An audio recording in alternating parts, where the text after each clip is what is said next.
네. 다음 이야기 해볼게요. 아까도 이야기 해주셨는데, 뭐, 엔비디아뿐만 아니라, 이제 관련된 그 산업들, 뭐, LS전선, 한국으로 치면, HD 현대일렉트릭, 또 LS 일렉트릭 등, 얼핏 AI와 직접적인 연관성이 잘 안 보였던 기업들인데, 주가 무섭게 폭등했습니다. 이런 것들 AI와 어떻게 연결되는지, 한 번 더 정보하고 부탁드립니다.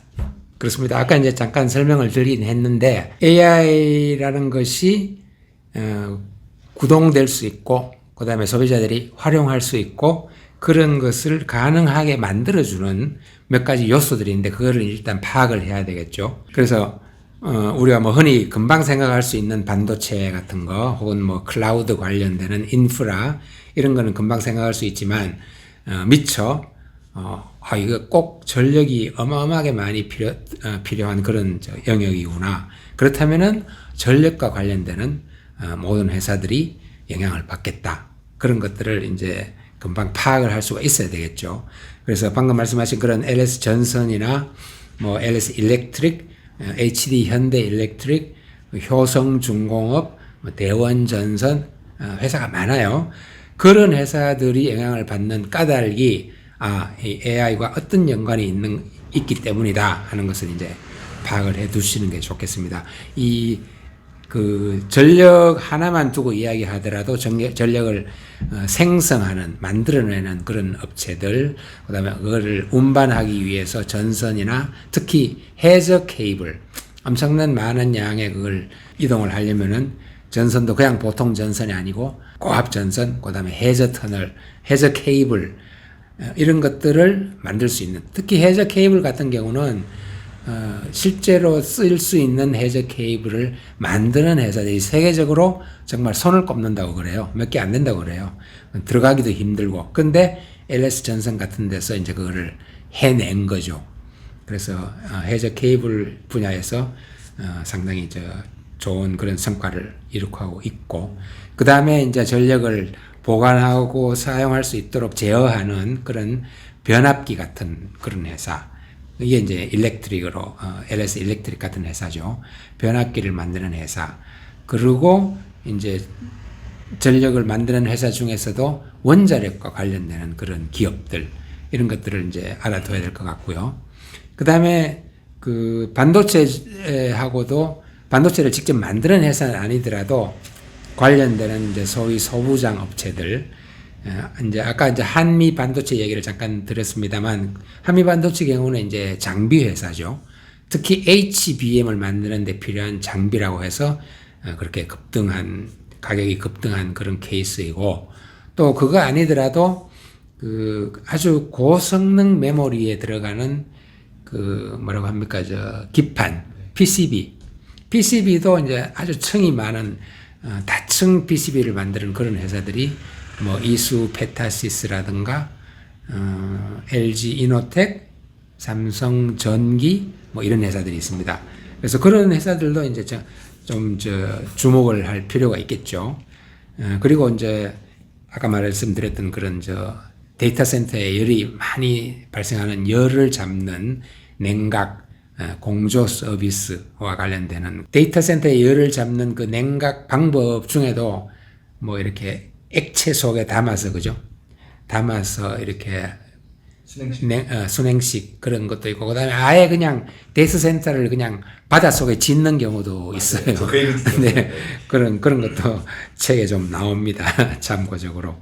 그래서 그런 냉각 공조 서비스도 좀 알아두셔야 될 것 같고, 그 다음에 또 이제 당연히 그 AI가 데이터를 기반으로 움직이고 하기 때문에 보안이라는 문제가 또 생기죠.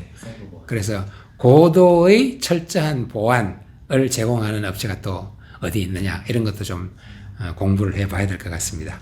네, 역시 그 새로운 산업이 파생되면 그에 관련된 산업들이 정말 또 많네요. 그죠? 그렇죠. 이래서 결국은 모든 주식이든 이제 산업이든 공부를 해야 많은 것들을 알 수 있습니다. 네. 작가님, 지금 책에 대한 질문은 여기까지고, 제 개인적으로 지금까지 오늘 책에 대한 이야기 해주시면서 개인적으로 궁금한 이야기가 있는데, 작가님 지금까지 책을 쓰신 게 이게 처음이 아니시고 많은 책을 쓰셨잖아요. 글쓰기에 대한 노하우가 문득 갑자기 궁금해요. 저희 사전에 질문에 협의된 내용은 아닌데, 책 시작할 때 뭐 어떻게 해서 뭐 주제를 정하고 그다음에 뭐 컨셉을 나눠서 하세요. 어떤 식으로 정보를 이용해서 이제 책을 써나가기 시작하세요. 문득 갑자기 궁금해지네요. 보니까 굉장히 많은 이 정보들을 이렇게 조합해서 이렇게 쓰시는데 내용이 굉장히 위대하거든요. 글 쓰는 법에 대한 노하우 좀 알고 싶어요. 사실은 뭐 네. 글 쓴다기보다도 이게 제가 쓴 책 경우는 창조라기보다는 편집에 해당하고요. 뭐 제가 소설을 쓰거나 시를 쓰는 건 아니니까 네네네. 창조는 아닙니다. 그리고 창조하기는 사실 힘들고요.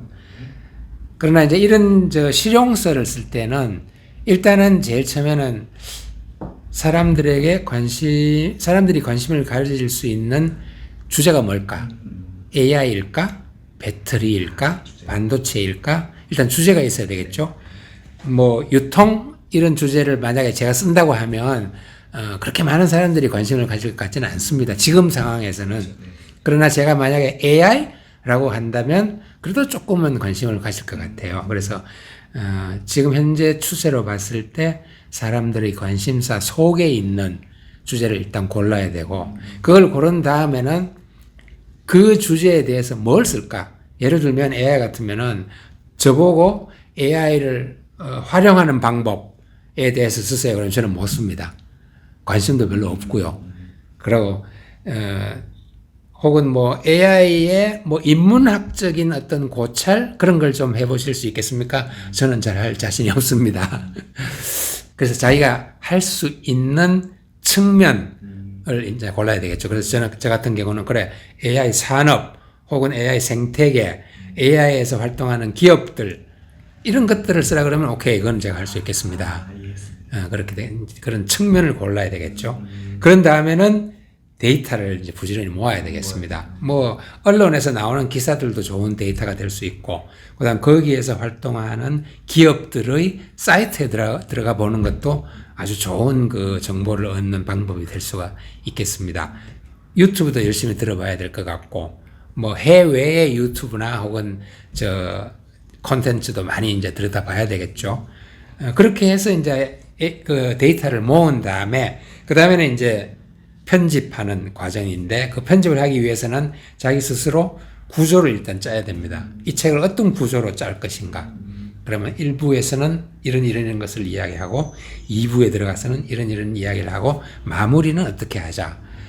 이번 책 같은 경우에 마무리는 저는 그 AI 전문가들, 석학들, 그리고 AI 기업의 CEO들 이 말한 그 인용문들을 쭉 모았습니다. 그래서 한 20-30페이지 정도. 왜냐하면은 그 사람들이 말하는 것도 굉장히 좋은 그 인사이트를 줄 수가 있거든요. 그래서 그런 것들을 모아서 이제 마무리를 하자. 이렇게 이제 구조를 딱 짜는 거죠. 그럼 그 구조에 맞게 그 자기가 모았던 데이터들을 이제 쭉 배치를 하는 거죠. 지금 되게 좋은 이야기 해주셨는데 제가 그 글쓰기를 왜 여쭤봤냐면 사실 이게 굉장히 또 내 시간과 노력이 많이 들어가는 작업이거든요. 그렇죠. 동기부여 자기개발 관점에서 어떻게 준비하시고 계신지, 어떻게 지금까지 이런 노하우를 갖고 계신지 라는 측면에서 여쭤봤고 제가 지금 말씀해주신 이야기를 덧붙이자면 주제 선정이 정말 가장 중요한 것 같아요. 내가 아무리 뭐 좋은 지식을 갖고 있어도 내가 갖고 있는 이 지식이 사람들에게 관심이 있느냐 없느냐.